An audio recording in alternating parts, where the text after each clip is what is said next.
Hi, this is John Barnett. I'm standing right here on the top of our hotel in Jerusalem, and I'd like to give you just a typical visit to Jerusalem here on a Land of the Book tour.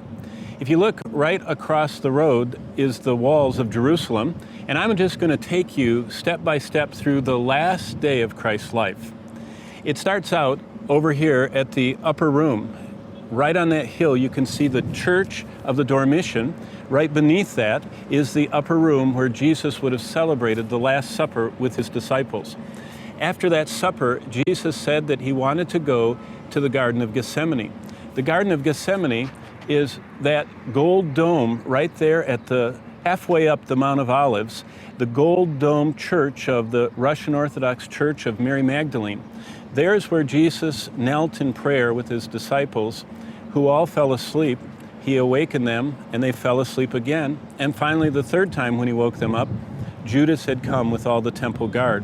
Jesus was taken from the Garden of Gethsemane back, interestingly enough, over to where the upper room is, to the home of Caiaphas, the high priest.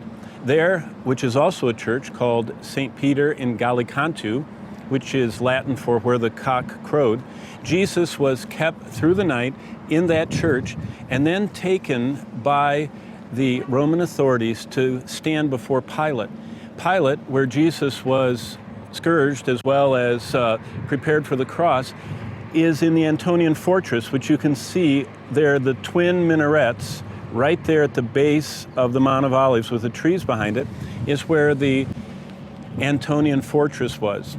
There is where Jesus was tried, convicted, and then he was scourged, given his cross to carry, and he walks to Calvary.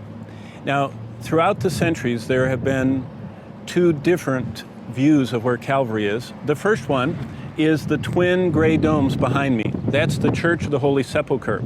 That probably has the most historic evidence for it because it's built over a quarry, and that quarry was an execution place where crosses would have been up on the street level by the Roman road.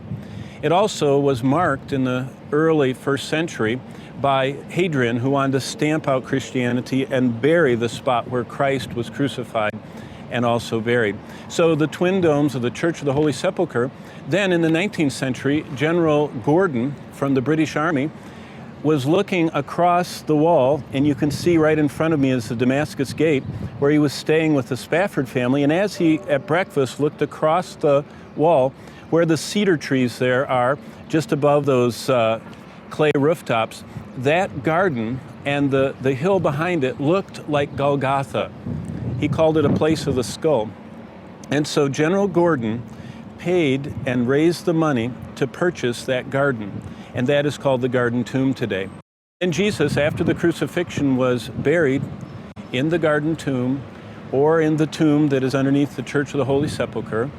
When he arose on resurrection morning, he appeared for 40 days with his disciples, and then he ascended from the Mount of Olives. And you can see the Mount of Olives up on the hill behind me with the tall Church of the Ascension spire behind me. And that is the point where Jesus ascended to heaven. Now, a few other events not on that last night. Just below that church and to the right is the Church of Dominus Flevit, where Jesus wept. If you see just to the right of the Church of Dominus Flevit, that teardrop-shaped church, you see a road snaking up the hill next to the Jewish cemetery. That is the Palm Sunday Road. If you followed the Palm Sunday Road right up over the top, you would come to Bethany, as in John 11, Mary, Martha, and Lazarus. Finally, after the resurrection and after the ascension, Jesus told the disciples to tarry.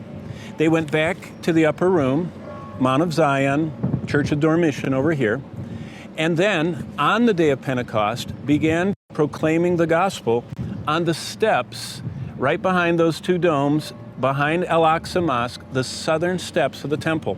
Most likely the most public place where Peter would have preached the day of Pentecost sermon. At the foot of those steps, large mikvah for baptisms for those 3,000 first converts to Christ.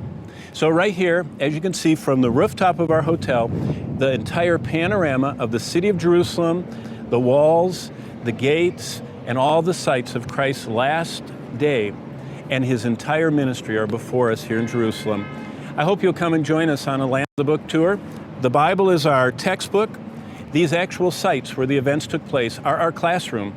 And as we open the Word of God at each site, the Holy Spirit is our teacher, which makes the Land of the Book come alive as you join us on one of our tours.